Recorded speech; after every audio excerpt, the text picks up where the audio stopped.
Hi, welcome to this week's With Liberty and Justice for Some. I'm Congressman Mark Pocan.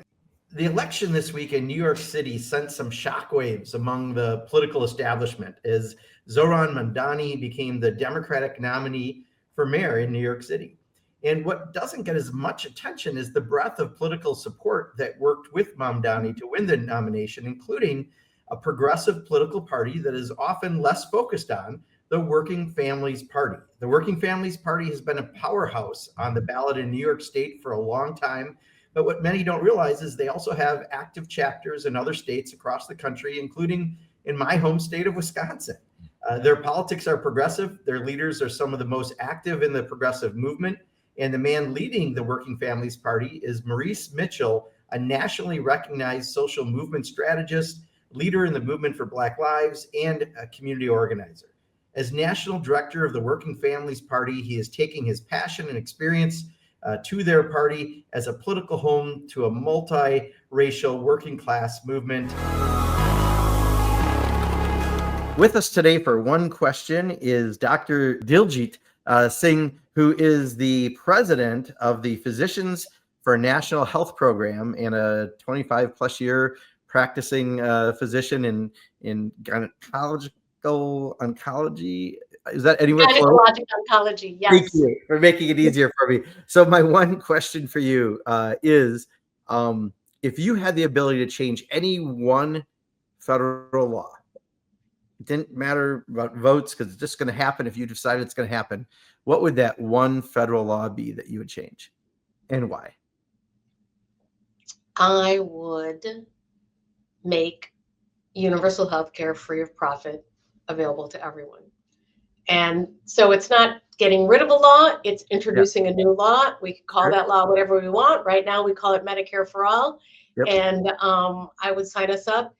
And why? Because everybody deserves health care. Everybody deserves the longest, best quality life that they can get. And there's no reason to have co-pays and all this other business. And there's no reason to waste 30 cents of every dollar on profit. There's no reason to do that. We can get so much more. And we don't want healthcare to be a for-profit business, right? We want people to be able to earn a living so they can be physicians and they can be nurses and they can be physical therapists. But ultimately, we want them to have our best interest at heart when they take care of us. So we don't want them to have any profit-driven conflicts of interest that mess with their mind. No, we just want them to think about what's best for us and help us make those decisions. Makes perfect sense to me. Thanks so much for being with us today. Thank you. Thank you for asking the question. Welcome, Maurice. Thanks for being here. Well, it's really good to be with you. Yeah, well, thank you. And let's start off just for folks. Tell us a little bit about yourself, and then tell us a little bit about the Working Families Party. Sure. I when I talk about myself and my journey, I do a lot of things, from poor to mediocre. But the one thing that I think I do pretty well is organize, right? And so I started organizing as a young person on the South Shore of Long Island. My parents are working class immigrants. My mom is 1199 nurse. My dad worked for Amtrak as an electrician for many years. And I am a product of my environment. My parents just kind of raised me with these, basically working class, just sort of ideals around, whatever we have, we share and we support one another. And that's really they were my first teachers in terms of organizing. And I took that to student organizing on campus at Howard University. I took that to a little bit more structured organizing in New York for many years, helping to build the movement for Black Lives from 2014 on. And now at the WFP, where, I'm trying to merge my experience from student organizing, campus organizing, grassroots sort of structured organizing, movement building, and my experience electoral organizing at WFP to kind of bring working class people together wherever they are, against the bosses and for democracy. Yeah. And the Working Families Party, how do you explain it to folks who, may not have a chapter in their area? How do you describe your elevator speech, I guess, of what the Working Family Party is? Yeah, I mean, if you're ever really frustrated, the Democratic Party polls at like currently at 20 something percent. That means like the Democratic Party's actual voters tend to be like, come on, guys, right? Right. And so both parties and the two-party system, people are often frustrated with them. They're like, I wish there was something else. That's something else, right? And we build from the ground up this third force in American politics that focuses like a laser on the interest of everyday working people. We think in a democracy, everyday people should govern, not corporations or the wealthy. And we recruit regular folks to run for office, generally on the local level. So state legislatures and city councils and school boards and other places like that.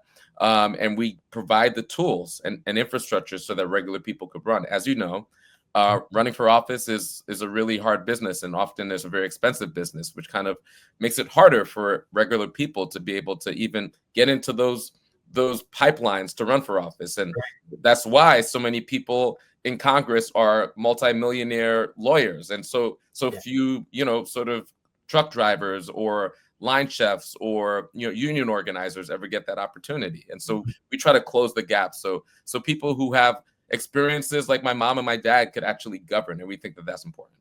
Yeah, no, absolutely. And the situation in New York is unique because you have a separate ballot line, but then votes kind of get cumulatively counted. Can you explain a little bit about that? Because if people aren't familiar with it, it's very unique. It's very interesting, and For sure. Share that.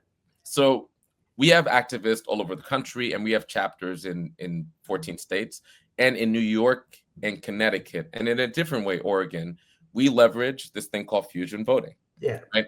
And so we are an independent political party, legally and fiscally, in those states.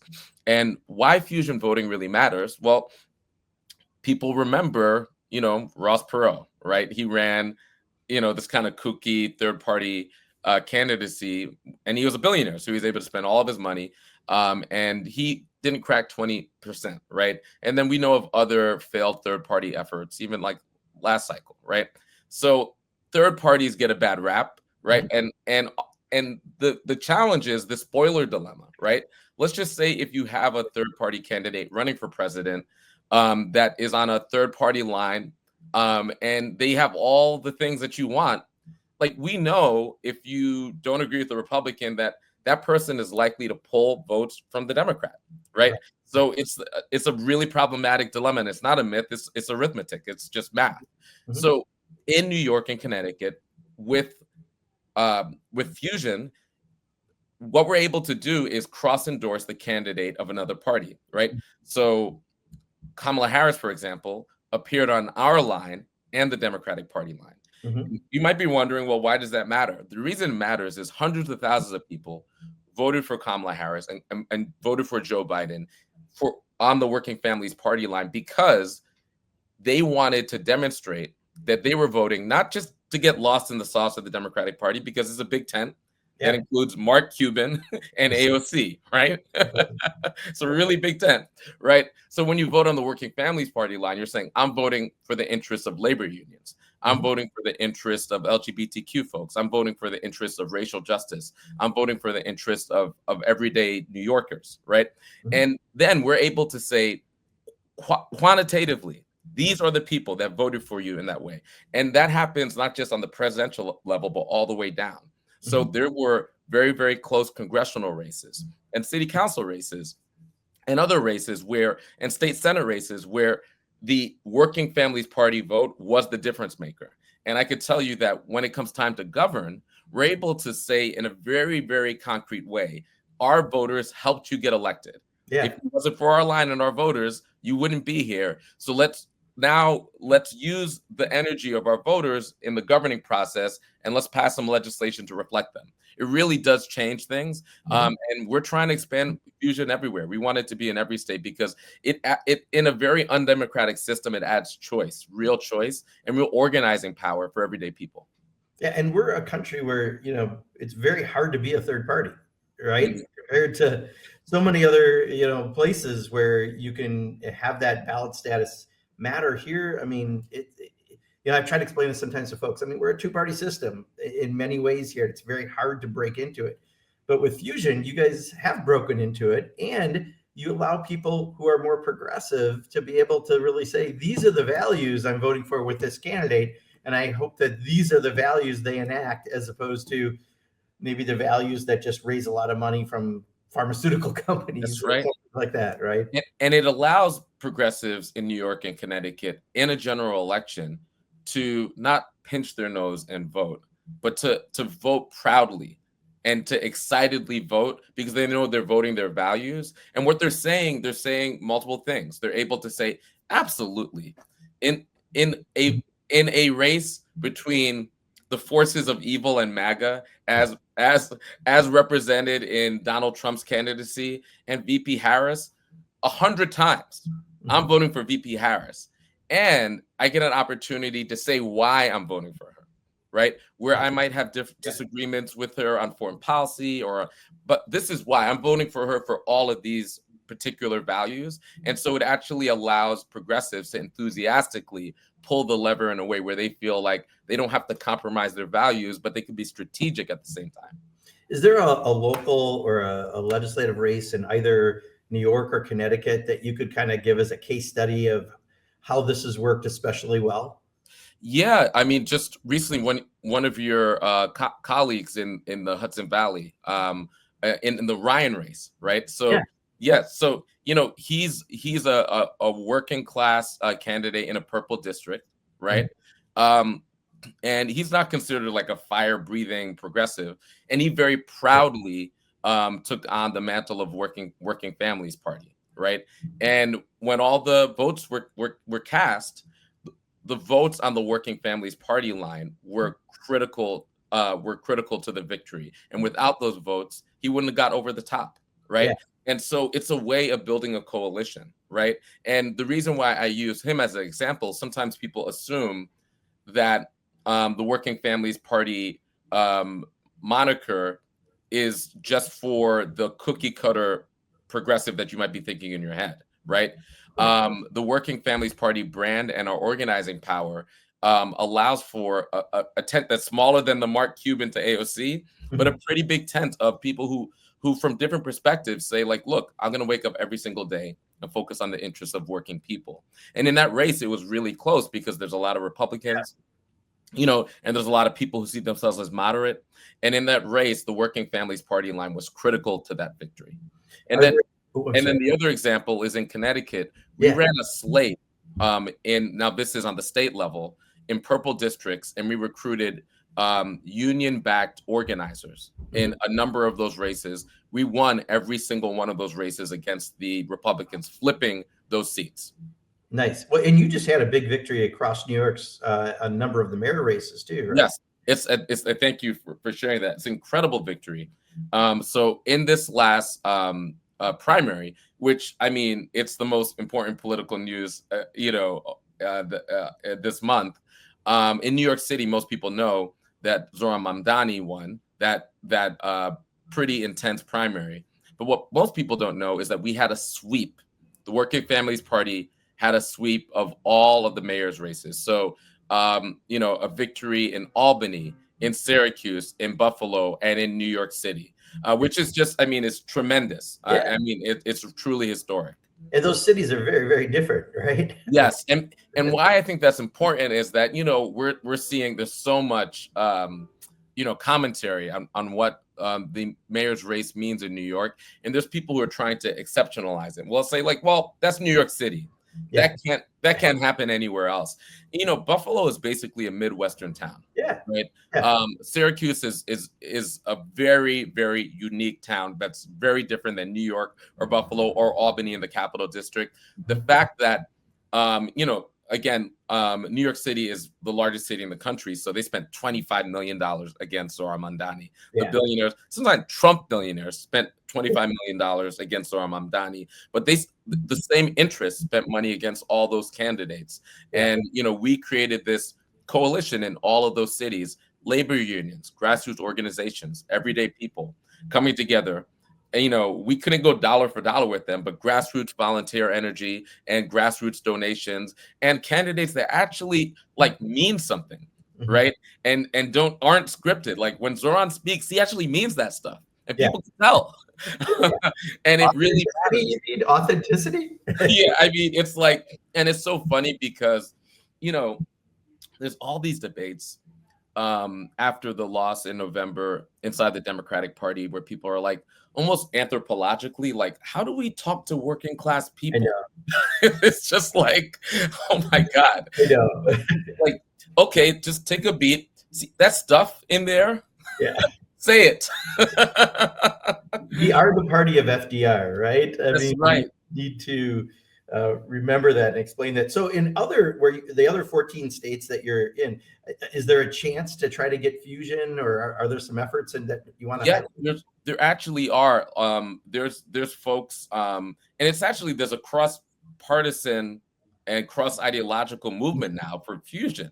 So there's folks who are more Republican leaning and folks who consider themselves like common sense sort of independents who have sued in New Jersey and I think Nebraska, and there's efforts brewing in a number of states. I know there's people talking I think in your state, people are even talking about the possibility.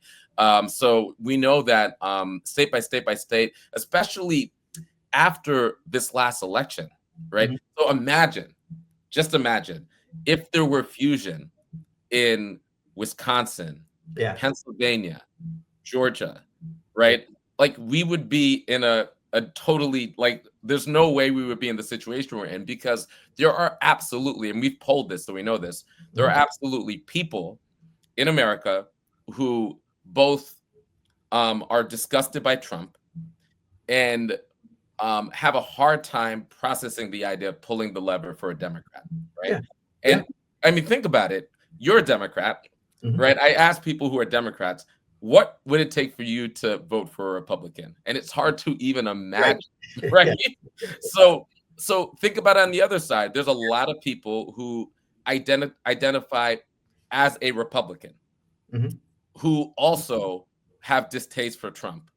If those people had their own space, or if there was a lever that they could pull, like the Working Families Party or something else to pull to say, like, okay, great, I could vote for Joe Biden or for Kamala Harris on this lever. I can't bring myself to vote. And so giving people those choices and options just enhances democracy.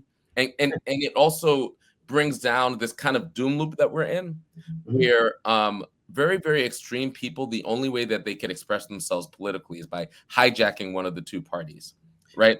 Yeah. Listen, MAGA people, and we've polled this, they are basically like 13% of the voting population. Wow. They should have their own 13% party, Yeah. right?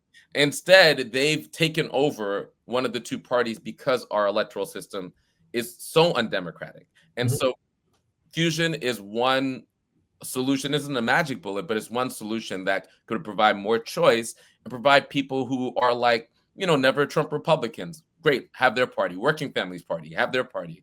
And then, I could imagine the next Democratic nominee for president in these swing states that matter a lot, for people to have a choice. Well, I'll vote for candidate X on the Democratic Party line. I'll vote for them on the Working Families Party line, et cetera, et cetera. And then maybe we would have a different politics and bring down some of that doom loop that makes it this like intense drive to the extremes. Yeah. And it gives us some of the benefits that you see maybe in Canada or other places that have multiple parties, but within a system that is, I think, pretty cemented that it's difficult to change. So therefore it does the best of both worlds. That's right. That's right. Yeah, I mean, multi-party is so fascinating to me, right? So like when the United States tries to nation build after it bombs other nations, why is it that the United States doesn't replicate its form of democracy in those other nations? It never does that. Right. It's like, well, let's actually give them a democracy. And they always give them a parliamentary democracy with multiple parties because it works, it's better. And yeah, we do need to become a multiracial, multi-party democracy in this country if we want good things. Yeah. So in the other states that don't have this, including, I know you've got, I think staff presence in Milwaukee, but For example, you're in Wisconsin. So how does the work you do there when you don't have fusion, tell us a little bit about that in the other areas? Yeah. So when I say party in New York and Connecticut and Oregon, I've shared what I mean. But when we say party in general, Yeah. we mean two things. A party really is a group of people who have the same interests coming together and who use elections as the main sort of tactic to move their agenda and is coherent by a common way of thinking or ideology. That's what a party is. And whether or not you have fusion or not, there's activists all around the country that share the same belief that we believe. And so we're a party together. The way that like practically translates is that in every place that we operate, we do candidate recruitment, right? Where we reach out to everyday people. In fact, we have a candidate recruitment drive that we're doing where it's our largest drive, where we're trying to recruit 1,000 working class candidates on the local level all across the country. Great. I'll share right now. People can just text the word RUN, RUN, to 30403 if you're listening and you're interested. So we do candidate recruitment. We do coalition building. So everywhere we are, we bring together labor organizations and grassroots organizations that might support a particular community or work on a particular issue. And we bring them together to be in a coalition to talk politics, right? Because, if I'm a labor institution and I'm focused on bargaining with my particular members, and I'm focused on the politics of my particular union, that's one thing. Or if I'm a organization and I'm interested in the issues of LGBTQ folks, or I'm interested in environmental justice, is a particular community and a particular issue. But where's the space where everybody comes together to talk about our shared politics? We, in every state we operate, we work to bring those interests together so that we could do things like, all right, well, let's have a conversation about who we think is the candidate or set of candidates that can move our whole movement forward, right? Yeah.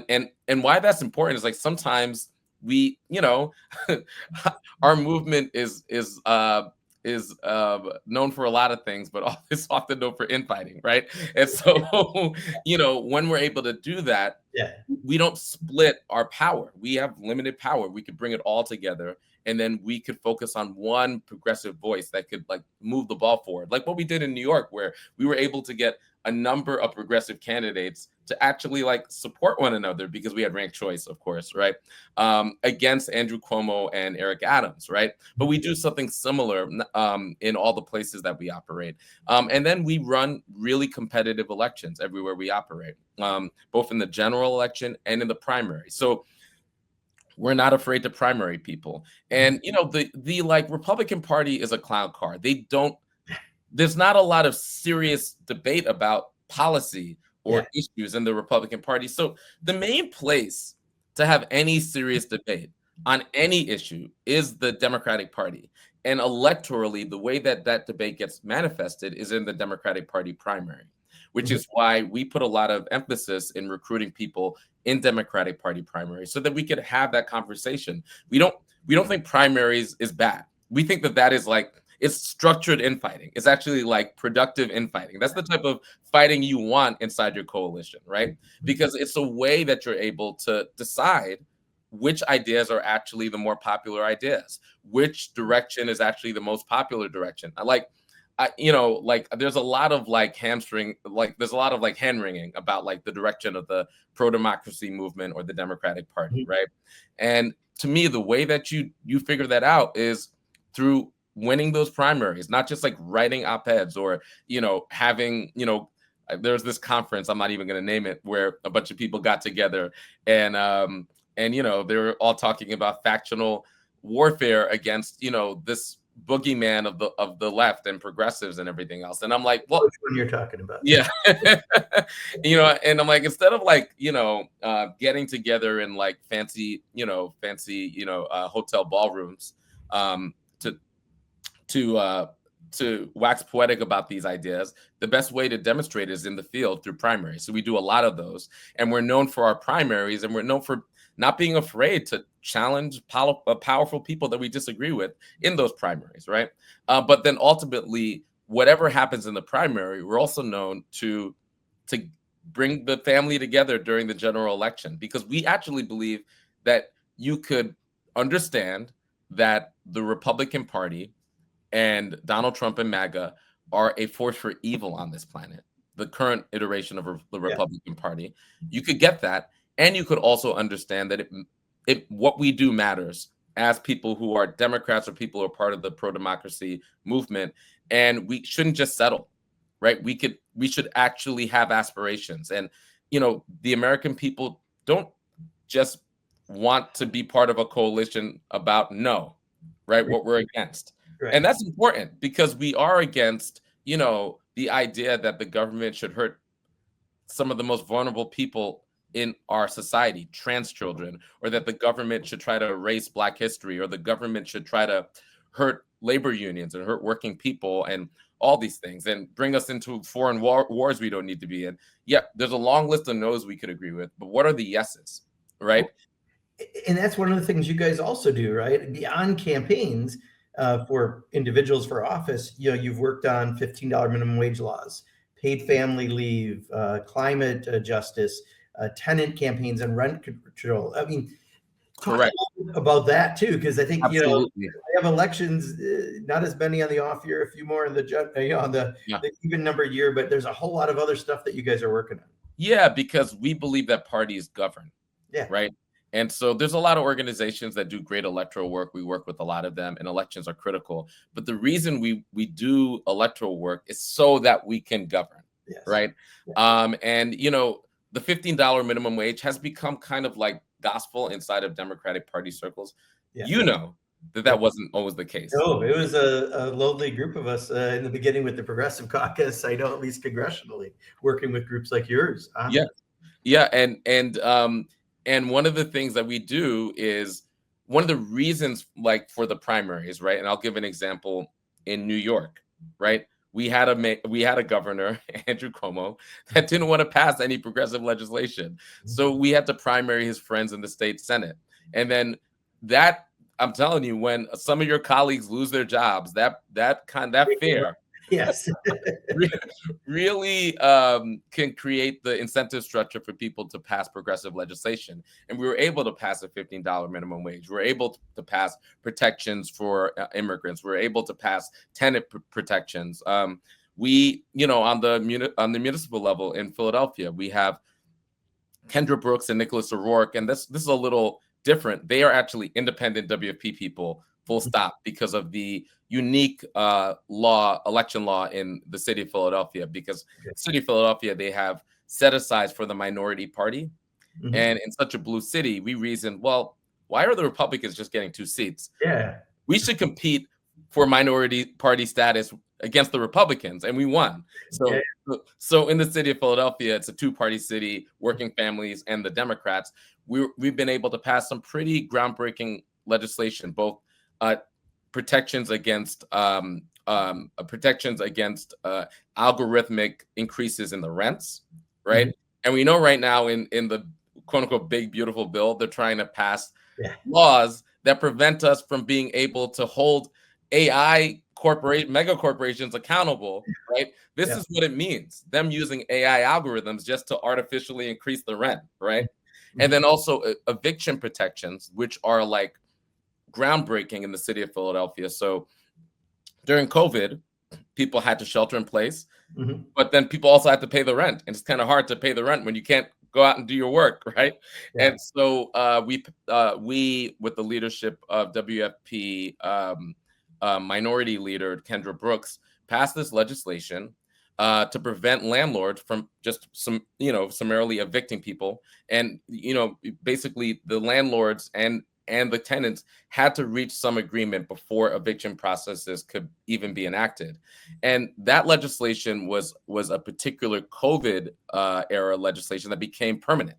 Mm-hmm. And it's had a huge impact for working people in Philadelphia. So it's like really that cycle of recruiting everyday people who are fighters, getting them to run and govern on the local level. Then when they're governing, supporting them to pass that common sense legislation that most people are like, yeah, this makes all the sense in the world. Why haven't we done it already? And then people actually experiencing it. That cycle is how you challenge the sense of dread and the sense of sort of like disconnect that so many working people feel around our governance. When people are like, well, how do we win back the trust of working people? By winning back the trust of working people. Sometimes it is simply that. So what are a couple of the, 'cause, you obviously there's a number of strong progressive issues. Working Family Parties has always been consistent and fought for, but what are a couple of the key kind of, I don't want to necessarily up and coming issues, but what are a couple of the key issues right now that you see across some of the different areas that you're in across the country that you're really advocating for? Yeah, well, we've pulled, and this has become kind of cliche at this point, but it's true. Americans, number one, number two, and number three concern is affordability. Yeah. Right. Mm-hmm. And the area of affordability that has some of the biggest impact on people's lives is housing. Right. Yeah. And we've pulled it. We know that housing is really important. And we know that the idea of a housing guarantee is actually very important. Mm-hmm. It's really bold. It's really visionary. But it's what's also interesting is very popular. Right. Yeah. And so, yes, like you could call me a progressive because of the ideas that I believe in, but these ideas are also really practical and really popular, Mm-hmm. right? And so even if you just want to win, I think you should be interested in some of these ideas.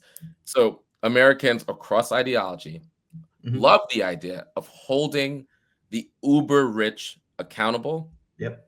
And simply taxing them their fair share. So the idea of taxing the wealth of the wealthiest people on the planet so that we could have affordable housing and guarantee that housing, linking those two, incredibly popular, right? And practical and common sense, and something you could communicate to anybody and they get it. And it works across partisan lines. It works across region.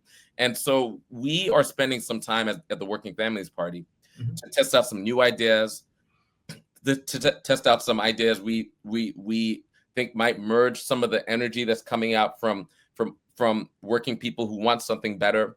And we'll have more to share, but definitely the fundamental issues are these populist issues, right? Where people want government. The thing that we know is that, and like American people, there is no, it's strange how like in the press, like in the mainstream press or like the political press, people talk about like moderates, moderation, right? Centrist. There isn't a real popular desire for moderation or centrism. Like there isn't that, like there's not a lot of people identify in that way. What people want is a government that actually works. That's what people want across ideology, across race. They want the government to work, and they don't want the government to do less. They actually want the government to do more, right? So a lot of times these conversations are odd to me because there's a group of people, and the constituency is really small. It only, I think, exists in a certain part of Capitol Hill and some like corporate suites. That's the constituency. It's like, how can we get Americans to be happy about government doing less? How, like, that's not what people want. People don't want the government to be wasteful, of course. Right. People want the government to be efficient. That's what, so like people, like the whole Doge thing, right? Doge wasn't popular. The idea of not wasting stuff. Yeah. People don't want the government to be wasteful. And people do have experiences, working people do have experiences of like, waiting on the DMV line or getting harassed by the police when you're trying to come home or whatever. Yeah, people are mad at that. But and people are frustrated at that. And people generally are frustrated that government is not doing a lot. And they don't like the like clown show that they see when they hear about government or elected officials. But that doesn't mean that they want Elon Musk to take all of their data. That doesn't mean that they want, the richest person on earth to just like, summarily fire tens of thousands of hardworking civil servants, right? Like they thought that because people were abstractly frustrated with government, that they would like cheer on the firing of civil servants. It turns out like people really respect civil servants. We right? pay for services and we expect to get them, right? Yes. That's the difference. Yeah. And it's like, it's like, wait a second.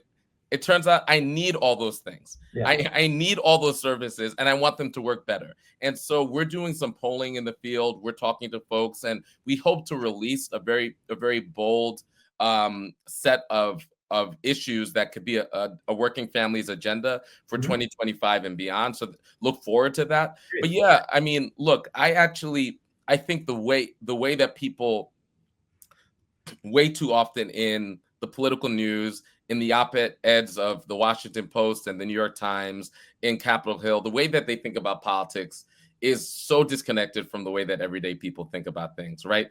Like there's some people who are political nerds who are obsessed with this stuff. Most people are just trying to get by. Exactly. Yeah. Preaching to the choir. I'm with you. Most people are just trying to get that, and they want to look back and know that there's a government that's like doing the shit that it should be doing and not getting in their way. Yeah. Like most people do not want a creepy government that is like in their affairs. Like, and look, I might disagree with my neighbor.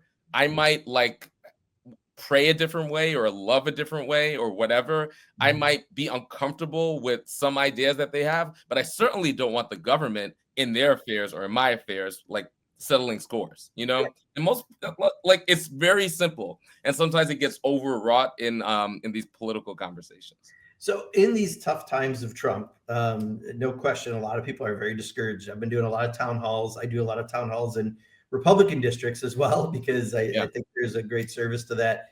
But, people are frustrated. What gives you hope right now? Oh, man. You know what? I'm really inspired by young people.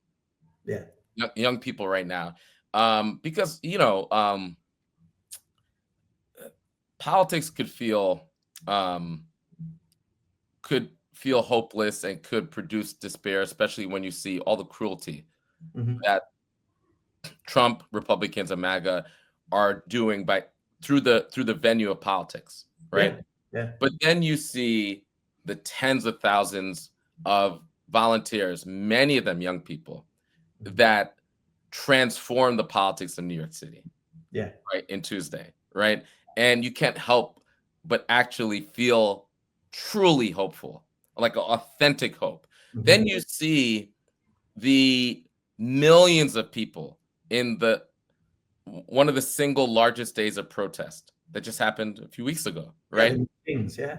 And what was beautiful about that to me was where those actions were. There were actions in big cities, but there were actions in small towns, and there were actions in the best. Yes. Yeah. It was beautiful. There were actions in red counties. Yeah. Right. There were actions in rural country. There were actions in the suburbs. It really reflected the true diversity of this country. And it told a very different story than the story that Donald Trump and the Republicans were attempting to tell in November. They were attempting to suggest that his victory was a mandate for cruelty, that the American people had swung over into the arms of Donald Trump and MAGA, and were saying with that vote that they wanted their brand of authoritarianism. And that's not at all what the American people were saying at all. Some of our friends, I have cousins like this, voted for Donald Trump, but they absolutely were not voting for masked men to be patrolling our streets in unmarked cars from unknown agencies, kidnapping our neighbors. Yeah. Like nobody ultimately wanted that. People maybe abstractly said,